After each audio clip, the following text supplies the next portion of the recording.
Hey everybody, we're back for our second week of Unscripted with Pastor Robyn and Pastor Brian. I don't know about you guys, but I thought last week was so much fun, and I'm looking forward to doing this for, weeks to weeks forever. now. For the rest. Until Jesus comes back. Yeah. Oh, it was a blast. Yep. I had a really good time. Yes. I hope you all enjoyed it. It doesn't matter whether we enjoy it, right? Did you enjoy it? That's so, right. yeah. Definitely. So now we're jumping in. We're in our second week of the Three Little Pigs. And so tell me about that a little bit, because obviously we talked about last time how you have this idea of a whole sermon series, but then each week you kind of talk about something different. So what was the most challenging part of this week's sermon series for you guys? Well, for me, I was in the sanctuary on week 1, and so I was back in the worship center. And in the sanctuary, I left them on a cliffhanger. I didn't tell them what happened when the two brothers went to the Practical Pigs House of Bricks and the wolf got there. So I don't know if you shared with them the ending. That's why everyone was on the edge of their seats. No, I didn't know that. So, Oh, man. the worship center, I figured they probably already knew, because spoiler alert lady over here. So that was difficult. Yeah. I'm sure that was hard. Yeah. Well, no, I mean, you always want to help folks make a progression in thought and series, but you also have to be mindful of the fact that maybe some folks were not able to hear the first week. And so when you're doing a series, especially week 2, you always have to make sure you're doing a little bit of a recap. And so, but when you're not in the same venue as the week before, it's kind of because I didn't know exactly what you had covered. I mean, I read your sermon, I saw your notes, saw it and all of that, but it's different when it's not you speaking it. So I think just making sure you cover all your bases. And it seems like week 3 can almost, in some cases, and this may or may not be the situation with this series, the week 3 can almost be a standalone because you're coming into your point. Sometimes the middle one is more of that cliffhanger. You got to leave, you can't give all of it away. I don't know if that makes sense. But Right. Well, it's kind of to build on everything, especially when you are switching venues, is kind of, that would be challenging to kind of build into that week to week. Well, I think it'll be interesting as far as my perspective, because we've never really done a story that we delved into, not even a parable of Jesus's, where we looked at the same story from week to week. And so the Three Little Pigs, we're using that as our metaphor, our vehicle to talk about generosity. And so my first week talked about the big bad wolf and fear. We both did. And so this week I kind of thought, that's everyone gets that. When my sister watched that cartoon 3 million times, she definitely got the point about, don't be afraid of the big bad wolf, And so this week I talked about architecture, and there's a lot of architecture in the Three Little Pigs with the kind of homes they build. And so I wanted to use that as a way to kind of get below the surface in meaning for the story a little bit more, and talk about, our generosity can be built out of the foundation that we have on Christ. Yeah. So definitely. Well, and I think you both, because you guys both of you pulled quite a bit of scripture, and you guys were pulling from different scriptures, but both of you landed in Matthew for a lot of different stuff that you were talking about. And I thought it was really cool because there you go, exactly. Well, because we were talking a lot about generosity, and then Robyn, in your sermon, you were talking a lot about this abundance, what does this biblical abundance look like? So, I mean, I know you both kind of touched on this, but why is it that God just calls us to have this generosity? Because I think we talk a lot about it, but at the crux of it, what's the why behind it? Well, to me, I mean, when you think of God, I think you think God is love, right? And the most beautiful gift and display and showing of that love is through Jesus Christ. And to give of himself like Jesus did is the most generous act ever known. Yeah. And so kind of central to who God is this deep generosity that is sacrificial, that is never ending, that is so abundant, to use that word. But we can't ever, there's no limit to that love, that grace. It is constantly flowing. And so for me, it's like, when you realize that, when you absorb the love that God has for you, and you really claim that as your own, there's that shift that can happen in your heart that then makes you want to exude that love, to give that love, to show that love, it with your time, treasures, talents, with everything that you are. And so I think to be generous is one of the most awesome responses that we can have to the grace of God. Yeah. So I would just think it's so biblical, Yeah. theological. I think there's so much more joy when you share and you can help other people with your generosity. I think of one of the things that, as a dad, I grow more cynical about, or maybe not cynical, that I dread is Halloween candy.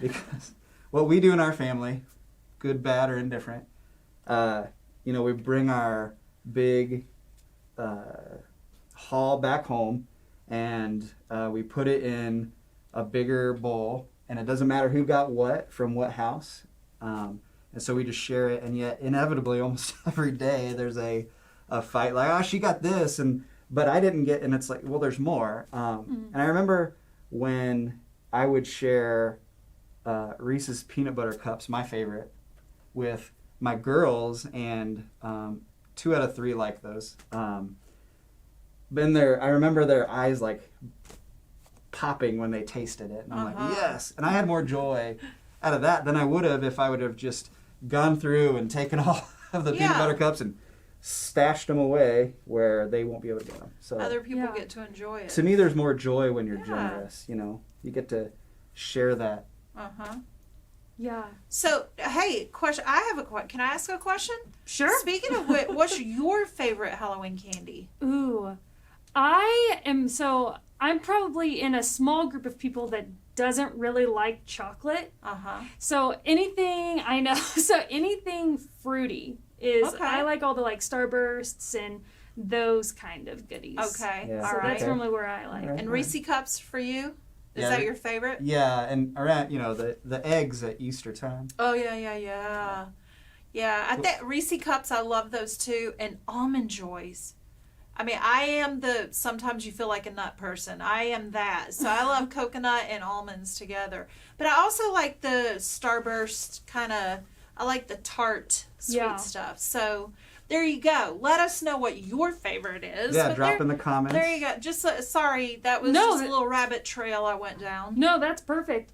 But then, so actually so we just had our huge fall festival here at the church. Yes. So what are some stuff that's going on in the life of the church right now that just has you excited about what's going on? I still am super excited that we have limited in-person worship. Yes. Just the people who have been able to come and feel like it's an okay time to do that have just really been excited to be back. And yet we're still able to reach people through our live stream, our Facebook. And to me, we have to stay connected that way. Absolutely. It's crucial.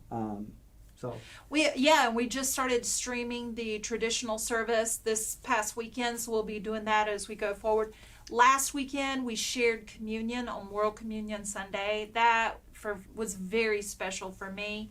And I love the fact that with everything that has changed in our world, there are some things that haven't. And, things like coming together for the Fall Festival. We've got our food drive coming up. I think that's starting in the next couple of weeks. And I don't know, it's something about those routines that we do every year. It's bringing this sense of okay, we're going to be all right. You know, things are, you know, the normal routine is happening. Yeah. And so I'm excited about that. Our team just planned our Christmas Eve worship services and what those are going to look like. So Jesus will be born this year. Yay! That's going to happen. So I'm totally excited about that. Yeah, those are all exciting things. So that's awesome. Yeah. So kind of going back to that abundance and generosity. So I think all of us would like to think that we identify with that third pig. You know, we all want to say that we have it together, right? But what would you say to someone who says, yeah, I know I shouldn't be afraid, but my life does feel like it's being blown over right now? Mm-hmm. So what would you say to people that are hearing this sermon and saying, I get it, but that's not what my life looks like right now? Yeah. And that's a very real situation for so many people right now. And, you know, what I tell folks sometimes is when the elephant is sitting on your foot, it should hurt. It will hurt. And so we can't pretend that it doesn't. But also that's where the local church can step in and offer hope and help to people. And, you know, sometimes you are the care offerer through your time, talents, treasures, you know, the giving of yourself. And sometimes you're in a situation in life to where you need to be the one receiving that care. And so, you know, opening yourself up to experiencing what the help and hope can be from others. And so, I mean, yeah, life is, you know, Jesus never promised us no pain, no suffering, but always said, I'll be with you in the midst of it, and you're never going to be alone, and you don't have to walk it by yourself. Yeah. So, I mean, yeah, I know I've been, sometimes I'm on the peak of the mountain, and there are times where I feel like I'm walking through the valley just in my own life. I get that. Mm-hmm. And so, you know, but again, you're not alone. Yeah. Yeah. And I think that's what I would say as well. You kind of stole my answer. Sorry. Which, no, it's great because it's what we believe, you know. I think that's why community is so important. You know, when we were at the height of quarantine, stay at home, all that stuff, lockdown, I struggled, you know. We would talk with our neighbors. I was on Teams meetings with people, you know, connecting with people, making phone calls, that sort of thing. But I really struggled. You know, it was a very unknown time, lots of uncertainty, and we're not out of that yet. You know, that still lingers. Things aren't back to normal. I don't like the phrase "the new normal" because it means that, you know, is that a permanent? We don't know. And so, to me, what I would say to people is, if you're having that fear, that anxiety, reach out. Let people know. We would love to pray with you. We would love to talk with you on Zoom, being socially distant. You know, whatever we could do to reach out and help. Absolutely. Yeah, definitely. And then kind of with that more, so, because I think there is kind of this, you know, I'm trying to do the right thing. I'm trying to be generous. I'm trying to do this, but I still just feel like the world is like coming at me. And I know I've definitely had these moments in my life where I'm like, okay, God, like, what's going on? You know, I feel like I'm trying to do right. So what would you say to that? Is this like feeling as if like I'm trying, but I'm just not getting there? What would you say to that? Well, I can't remember. I saw someone make a comment, or I heard somebody say that, you know, I do that, I go to church, I pray, I do all of this, and life still doesn't seem to be falling in the right place for me. And, you know, so I always try to be empathetic when someone is feeling that way, because I don't, you know, it's real. The struggle is real. But going to church, praying, your faith doesn't create the protection of barrier from life in general. Life is still going to happen. For me, it's the community around me. It's the support and the encouragement and the hope that I can get from those in my local church, and the promises that I experience from God. That's what helps me walk through those difficulties. And I've gotten to a place in my life to where I understand that it's not going to prevent those things from happening, but it can give me a different perspective. Yeah. Well, and I think that what's tough about your question is that there's no magic silver bullet that will kill that big bad wolf. It can be a monster, but there's so many things, like what you said with prayer, reading scripture, being involved with the community. But I think that oftentimes we kind of forget how much getting out on a walk, some sort of physical exercise, how much that can do for us. But also, if I would encourage anyone that if you're still feeling that weight of the elephant anxiety, that maybe you talk to a counselor, that you go and look for help that is a little bit more equipped than what your neighbor might be. Absolutely. So, I believe everyone should have a counselor. It's so important just for your mental health, because these last, how many months has it been? 140, whatever. These last few months, if nothing, it's really just shown us how the depths that we can go to, and sometimes our despair. These have been hard times, and so you need someone that you can bounce those feelings off of, and process through it, to see that there is hope beyond this immediate situation that I might be in. There is hope, and I can push through it. And sometimes just being able to get through one trial in my life gives me the encouragement and the strength that I need the next time I face it. It's like, I got through that, I know I can get through this, especially with the help of those around me, especially as I pray and meditate with God. I can get through that too. Yeah. Difficulties in life can kind of become that plumb line through which I see my hope. Yeah. Definitely. And also videos of puppies. Right? No, kitty cats. Well, cute animals, because there's some good bunny ones out there. There are some great ones. Tell you what, don't be afraid. Just go after it and go down a hole of watching puppy videos, kitty cat videos, whatever. Yeah, there you go. Perfect. Good advice. And email Brian if you want some of those websites recommendations for funny bunny videos or whatever. He's got it. Very good. So I think both of you actually talked about this in both of your sermons, about how we need to change our mindset to this generosity.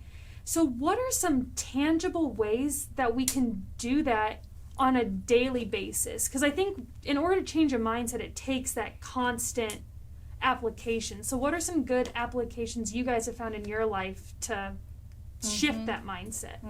I actually was thinking about this, not in terms of our sermon series, but today I was thinking about, like, what does it look like to be more generous, not just with our finances?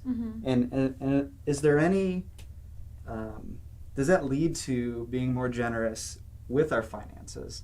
And I think that sometimes I need to go out of my way to encourage someone, to let them know that I was thinking about them or praying for them, or just randomly attack them with some encouragement, in a nice way. Yes.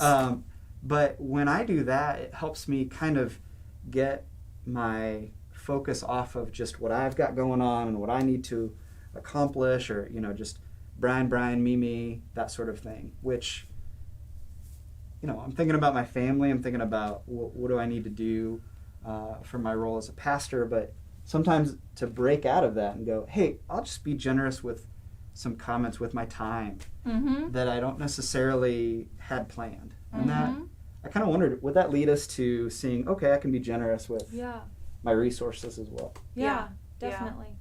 And this is kind of answering your question, but not really, but banking off of what you just said. There was a great story by a guy named Henry Nouwen, and he was a chaplain for L'Arche. That's it, L'Arche. He was a chaplain. But at any rate, he was a young woman who had physical and mental disabilities. One day she told him she wanted him to give her a blessing. And he really, he was Catholic, so he did the blessing of her, and she goes, no. I want a real blessing. And so he struggled with that. He was like, well, what does that mean? What does that look like? Well, the next day, he went up to her to offer this blessing, and he just told her, he said, I think her name was Janet, Janet, you are loved. You are such an encouragement to our community. You bring joy to the faces of the people that meet you. And you are a special person who is deeply, deeply, deeply loved by God. And just, he helped me understand this idea of being a blessing to someone is to sometimes help them see the value that they have. Help them see themselves through the eyes of God, the way God sees them. Yeah. And so it's kind of like that encouragement. People understanding how deeply loved they are by God. And again, like I said earlier, that response, that natural response, when you own that, generosity is a natural offshoot of that. Yeah. And so not only believing that you are deeply loved by God, but helping other people see that about themselves.